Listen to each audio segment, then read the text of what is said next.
How to turn on comments on Likee. That's what I will show you in this video. But before we begin, make sure to subscribe to the channel and ring the bell to get notified whenever a new video is posted. With that said, let's get started. So the process is very easy and simple. Just follow these steps. Go ahead and open up Likee.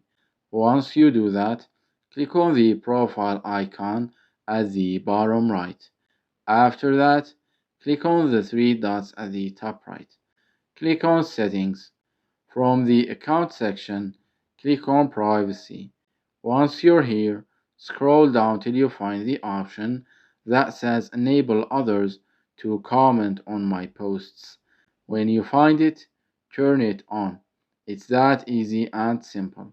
So that was it for this video. That's how to turn on comments on Likee. If you have any questions, please leave them in the comments down below. With that said, see you in the next video.